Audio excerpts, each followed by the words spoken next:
Bayangkan menjadi anak 16 tahun yang terbang ribuan kilometer demi mengejar mimpi. Saat mendarat di Madrid, tak ada satupun orang dari klub terbesar dunia yang menjemputnya. Ia berdiri sendirian, menggigil dengan pakaian tipis, tak tahu harus pergi kemana. Bertahun-tahun kemudian, anak yang mereka abaikan itu kembali ke Madrid, bukan untuk meminta kesempatan, tetapi untuk menghancurkan mereka. Namanya Samuel Eto'o. Sebelum dikenal sebagai salah satu striker paling mematikan dalam sejarah, Eto'o hanyalah anak dari Douala, Kamerun, yang percaya sepak bola bisa mengubah hidupnya. Ia cepat, agresif, dan tidak takut menghadapi pemain lebih besar. Bakatnya menarik perhatian pencari bakat Real Madrid. Bagi Eto'o, tawaran itu seperti pintu menuju surga. Madrid adalah rumah para legenda. Namun kedatangannya justru menjadi luka yang tidak pernah dilupakan. Eto'o tiba di Bandara Barajas dengan pakaian tipis, tanpa menguasai bahasa Spanyol dan tanpa mengenal siapapun. Namun tidak ada perwakilan Madrid yang menunggunya. Anak yang meninggalkan keluarganya demi klub itu berdiri sendirian, kebingungan dan ketakutan. Eto'o akhirnya bergabung dengan Madrid, tetapi rasa diabaikan itu tidak berhenti di bandara. Ia tidak pernah benar-benar mendapat tempat. Usianya masih muda, statusnya sebagai pemain non-Uni Eropa menyulitkannya, dan tim utama dipenuhi pemain bintang. Ia dipinjamkan ke Leganes, lalu Espanyol. Kesempatan bermain tetap sedikit. Ia seperti barang milik klub yang terus dipindahkan tanpa pernah diberi rumah. Real Madrid memiliki Samuel Eto'o, tetapi tidak pernah benar-benar mengenalnya. Sampai akhirnya ia tiba di Mallorca. Bagi Madrid, Mallorca mungkin hanya tempat menitipkan pemain muda. Bagi Eto'o, klub itu menjadi tempat pertama yang mempercayainya. Ia tidak lagi bermain seperti anak yang meminta kesempatan, tetapi seperti seseorang yang sedang menagih utang. Kecepatannya membuat bek panik. Pergerakannya tajam.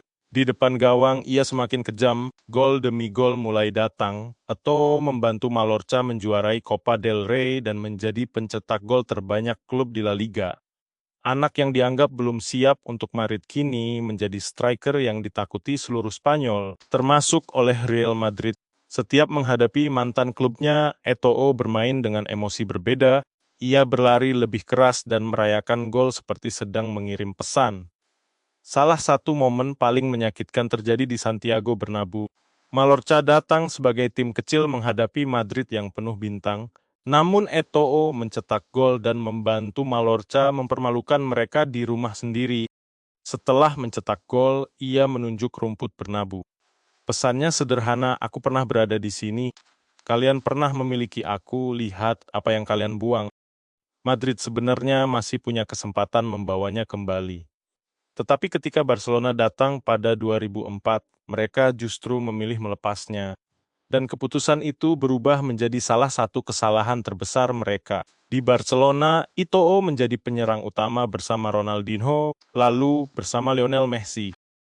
Pada musim pertamanya, ia membantu Barca menjuarai La Liga setelah 6 tahun menunggu dan mencetak gol saat Madrid dihancurkan 3-0 di Camp Nou.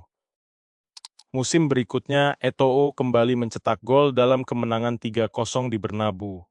Di stadion yang dahulu menolaknya, kini namanya diteriakkan pendukung rival Madrid.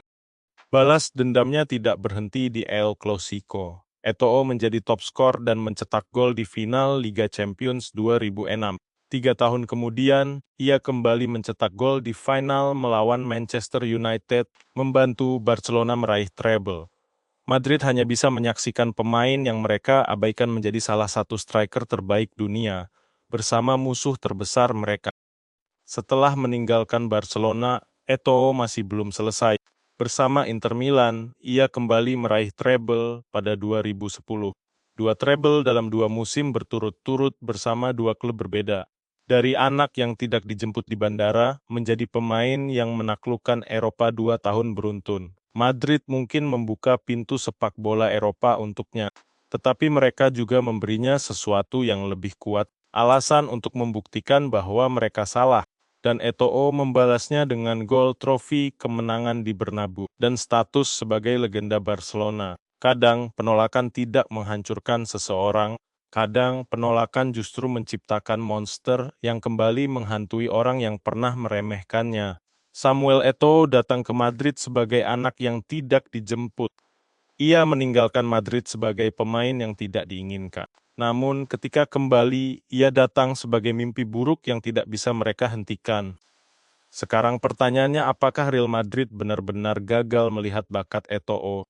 Atau mereka terlalu sibuk mengejar nama besar sampai melupakan berlian yang sudah ada di tangan? Tulis pendapatmu di kolom komentar. Kalau kamu suka cerita pemain yang dibuang lalu membalas semuanya di lapangan, tekan like, subscribe, dan nyalakan notifikasi. Karena di balik setiap pertandingan besar, selalu ada cerita yang lebih panas daripada skor akhirnya.